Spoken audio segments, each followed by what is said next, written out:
O mercado da bola do Palmeiras está pegando fogo e tem muita novidade legal para eu te falar. Mas aí você vai me dizer assim: ah, Henrique, a janela de transferências não tá aberta, eu sei, meu amigo.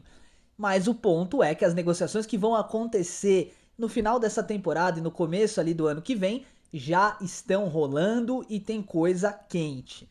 Vamos falar também de assuntos importantes sobre a partida contra o Santos, possibilidade de ter Flaco Lopes e eu tenho uma surpresa para você. Vamos lá? Direto ao ponto como a gente gosta de fazer. Primeiro assunto do dia é o seguinte: sabemos que o Facundo Torres interessa ao River Plate, né? Tanto que foi sondada a possibilidade deles mandarem o Colídio para nós e nós mandarmos o Facundo para eles. Pois é, o Boca entrou na jogada nesse último final de semana e começou a sondar o Palmeiras, tá? Notícia oficial é que o Boca Juniors tem interesse na contratação do Torres e tá propondo mandar pra gente uma joia argentina, Ezequiel Zeballos. Eu não vou te enrolar, eu ainda nunca vi, eu ainda não tive a oportunidade de ver o jogador em campo, tá? Entretanto, vai ter vídeo aqui no canal depois de react dos lances dele pra gente saber do que se trata, de quem nós estamos falando, né? Fato é, o Facundo Torres já está estabelecido no Palmeiras. Goste você dele ou não, e aí eu respeito imensamente a sua opinião.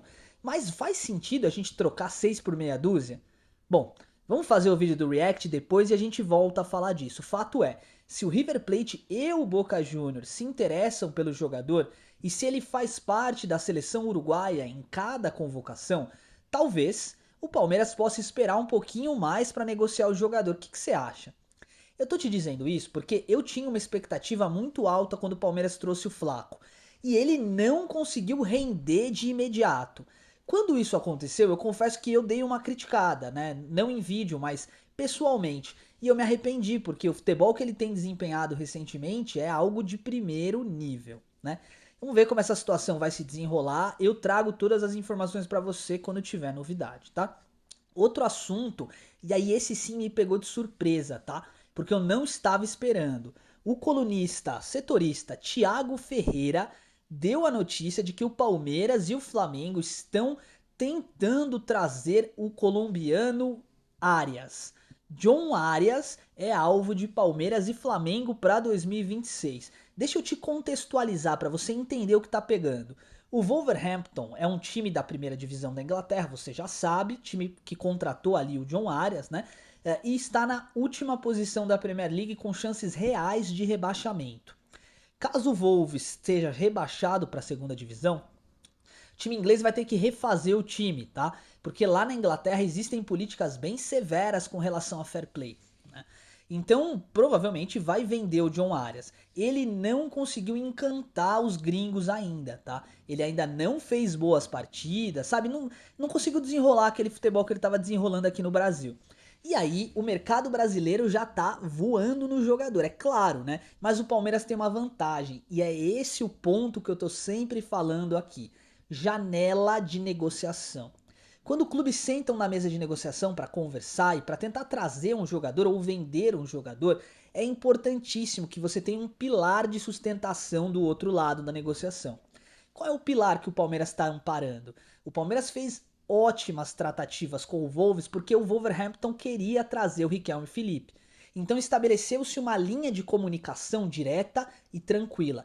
Pensa comigo, gente, é diferente do videogame, né? Quando você manda um e-mail pro Barcelona querendo contratar o Lewandowski, não é tão simples assim, eles não vão te responder, vão cortar, não tem ideia, né? Não tem conversa. Quando a gente fala de uma linha de comunicação bem estabelecida, fica mais fácil.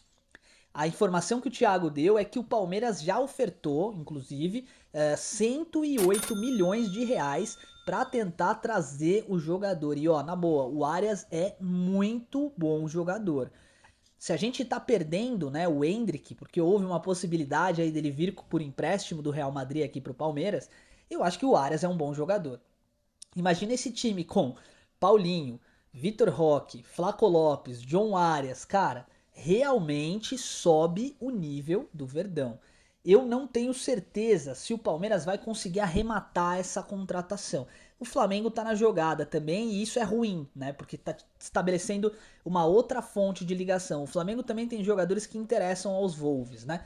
Vamos ver como é que essa situação vai como vai acabar, né? E isso é bem possível, né? Porque o Palmeiras já tem interesse no André também, as negociações ali elas dependem única e exclusivamente do fechamento da temporada. Mas o André, ele já tem ali uma expectativa grande de permanecer na Europa, porque tem feito boas partidas, né? Vamos ver como é que isso daí tudo vai finalizar. Sobre o Vitor Roque, temos novidade também. As chances dele se manter no Palmeiras para 2026 aumentaram. O Vitor Roque é indispensável para o Palmeiras atual. E a informação que a gente tem é que, por mais que pinte uma proposta aí na casa de 400 milhões de reais, o Palmeiras vai segurar. Vamos ver se isso vai acontecer na prática, tá? É bem verdade que a nossa administração é muito eficiente, é muito efetiva. A Leila tem feito um trabalho realmente muito acima do que eu esperava, tá? Não só ela, como a comissão técnica do Palmeiras, diretor de futebol também, que no começo das tratativas de janela de negociação eu achei um pouquinho lento, mas que está se provando aí de fato ser um bom profissional. Mas falando ainda do Vitor Roque, hoje uma notícia pintou, gente, e eu fiquei assim bastante incomodado. Eu vou falar para você, tá? O julgamento do Vitor Roque tá previsto para 17 de novembro, próxima segunda-feira. Esse julgamento, ele tava rolando, né, todo o processo no STJD por um motivo que foi a foto que o Vitor Roque postou de um tigre comendo ali com a cabeça, com a boca no pescoço ali, né, como se fosse uma presa de um veado, tá? Qual que é o ponto dessa situação? Quando isso aconteceu, quando o Vitor Roque postou essa imagem, imediatamente o Palmeiras se posicionou falando para ele tirar, porque hoje nos dias atuais não cabe mais esse tipo de postagem, etc, tal, e ele excluiu, tá? Agora, gente, vamos lá. Ele cometeu um erro, segundo o que a imprensa tá falando aí, e de fato o STJD vai julgá-lo. Mas por que tão rápido? Eu não estou conseguindo entender isso de verdade, me explica, tá? Eu vi um monte de comentário no vídeo de ontem, né? E as pessoas falando que a CBF coloca a data FIFA nesse tipo de momento pra prejudicar o Palmeiras e tal, que o STJD tá tentando prejudicar tal. Mas eu não consigo acreditar nisso, gente. É absurdo. O Bruno Henrique tá envolvido num caso aí, tá sendo julgado, para falar melhor, retiro ali a palavra envolvido, né? Tá sendo julgado em virtude de um caso envolvendo aposta, tá? É um absurdo e realmente ele tem que ser investigado e julgado. Se ele for culpado, ok, ele vai ser punido e se ele não for culpado, ele vai ser absolvido. Agora, por que tanta demora para julgar o Bruno Henrique e o Vitor Roque é na hora? Alguém consegue me fazer entender isso? Eu não consigo, de verdade, eu não consigo compreender. É essencial a participação do Vitor Roque nos próximos jogos do Palmeiras no Brasileirão. E você sabe, eu sei, todo mundo sabe. Por que, que os caras vão fazer isso agora, gente? Não faz sentido, tá?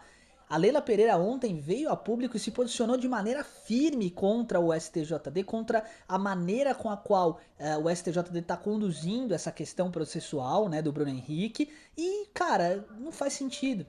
Não faz sentido o Alan pegar 2 jogos de gancho no momento crucial como esse, gente. Palmeiras precisando de jogador, agora contra o Santos vai ser difícil.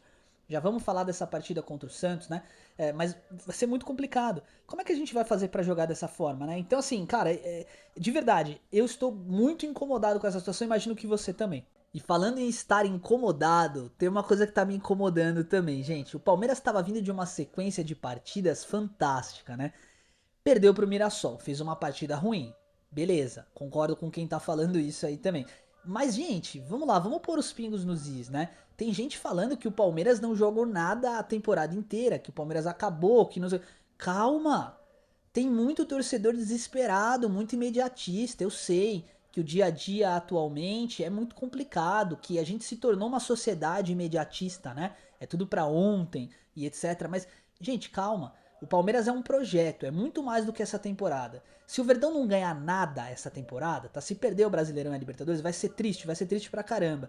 Mas é um projeto. É o que eu tô falando pra você, a gente tá mirando o John Arias, tá mirando os melhores jogadores possíveis pra formar um elenco mais forte que o que ganhou a Libertadores 2 vezes no mesmo ano, né? Então assim, a gente precisa ter essa sabedoria, essa paciência pra conduzir essas questões. E lembrem-se, muita gente me julgou aqui quando eu falei da Libertadores, que era possível, né? Vocês lembram disso? Muita gente veio aqui falar abobrinha. Alguns comentários eu até apaguei porque eram bem pejorativos, né? E olha o que aconteceu no final. Então, assim, energia positiva. É isso que vai fazer com que você, eu, todos nós possamos caminhar em paz. Tá legal, meu amigo? Então vamos lá, vamos prosseguir aqui. Com relação à nossa partida contra o Santos. Essa partida vai pegar fogo porque o Palmeiras tem desfalques, tá? Eu vou ler aqui pra você a expectativa do time titular. O Palmeiras deve jogar com Carlos Miguel, Fux, Murilo e Mikael, Kelvin, Aníbal Moreno, Rafael Veiga e Maurício, e o Jefté completando a linha de 5 no meio. Felipe Anderson e Bruno Rodrigues na frente. Então, um 3-5-2, né? Com o Fux centralizado, o Murilo na direita e o Mikael na esquerda, o Kelvin apoiando pela esquerda, né? Ou pela direita, né? Como um MD ali, um meia-direita praticamente, um ala, né? E o Jefté na outra ponta. No meio, a gente vai ter o Aníbal e o Veiga para fazer essa função de primeiro e segundo volante e o Maurício de meia armador. Na frente, Felipe Anderson e Bruno Rodrigues. Isso é o desenho do time, né? Taticamente, durante a partida, o Palmeiras tem mostrado-se muito polivalente, mudado muito, variado muito, né? E aí muitas vezes você vai ver o Maurício retraindo pro Veiga ser o meia, o Veiga de segundo atacante pro Felipe Anderson ser o meia e por aí vai. Então, legal, eu gostei da iniciativa do Palmeiras, mas uma coisa pode acabar mudando nesse time, tá? A expectativa é que o Flaco Lopes participe da partida entre a Argentina e Angola na sexta-feira. E a partida tá prevista para começar acho que 1 hora da tarde, se não me falha a memória, né? 4 horas da tarde ele vai estar dispensado. A Leila tá fazendo toda a logística, tá preparando isso, né? Para que o Flaco chegue a tempo da partida contra o Santos, consiga descansar de sexta para sábado, né? E esteja disponível. Eu acho que se o Flaco jogar, o Palmeiras aumenta e muito as suas chances de vitória. E nem é por conta do talento em especial dele, mas é porque o Palmeiras já acostumou a jogar com um homem como o Flaco Lopes de segundo atacante, tá? E atualmente, no time profissional, não há outro jogador com essa característica, a menos que o Abel surpreenda todo mundo e coloque um jovem da base, como o Riquelme Felipe ou o Eric Belé para jogar. Aí vai ficar legal. Vamos ver como é que vai finalizar essa situação. Eu quero aproveitar o finalzinho desse vídeo para primeiro agradecer vocês por todo o carinho de sempre, tá? O canal não para de crescer, nós estamos beirando 10.500 inscritos, cara. E eu tô muito contente com tudo isso. Obrigado, tá? Obrigado por me ouvir. Até, inclusive, se você chegou até aqui no vídeo, é sinal de que você realmente gosta do nosso trabalho. Comenta alguma coisa pra mim aí. Diz assim, eu cheguei até aqui. Porque é um sinal, um indicativo muito bacana pra gente, pra saber o número de pessoas que estão chegando e etc. Ficando até mais na parte do final do vídeo, né?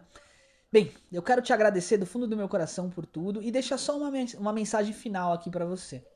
Lembra de uma coisa. Essa questão toda que envolve o Palmeiras e o projeto do Palmeiras, ela culmina, ou seja, ela finaliza na base. É a base que é o nosso pilar de sustentação, tá? Eu não me canso de falar disso e vou continuar falando, por enquanto, né, por um bom tempo aí, a respeito do nosso futebol de base e do nosso futebol feminino. O Palmeiras está fazendo com o futebol feminino o que fez no masculino. E isso está trazendo uma coisa que é muito importante para os dias atuais. Gente, visibilidade. O Palmeiras está se tornando uma marca sólida no mercado internacional. Essa facilidade de contato com Wolverhampton, com Leicester, com Brighton, com Chelsea, com Real Madrid, tudo isso vai dando solidez ao clube. Então o Palmeiras chega administrativamente a um ponto, a um patamar, onde pode sentar numa mesa de negociação com o Wolverhampton, por exemplo, que é um time de Premier League, e debater de igual para igual. Isso é um projeto. O Palmeiras está mirando não só a Libertadores desse ano, mas a continuidade do trabalho. Faltou isso na época que o Palmeiras foi, vamos dizer assim, patrocinado, né, pela Parmalat. A Parmalat queria colocar jogadores lá, queria investir e fez um baita de um trabalho, mas não tinha continuidade. A hora que acabou, acabou e ponto final. Os jogadores eram da Parmalat. Com a Sporting Bet, começou com a Crefisa, né, com essa nova administração, não é assim. O Palmeiras está tentando e está conseguindo conduzir um trabalho. Ouçam o que eu tô falando. O futuro do Palmeiras passa sim pela exposição da marca e pela base. Se a gente continuar formando bons jogadores, vamos continuar no topo do futebol. É uma questão de tempo para todo mundo entender esse cenário, tá? E ó, para finalizar, tá? É incrível como tem rival com inveja do Palmeiras. E isso é bom, eu espero que continue assim, que a gente continue sendo modelo e referência, administrativamente e principalmente dentro de campo, que é o que mais importa. Então é isso, meus amigos. Falei demais e agradeço do fundo do meu coração por você ter chegado até aqui. Tá legal? Um forte abraço e avante palestra.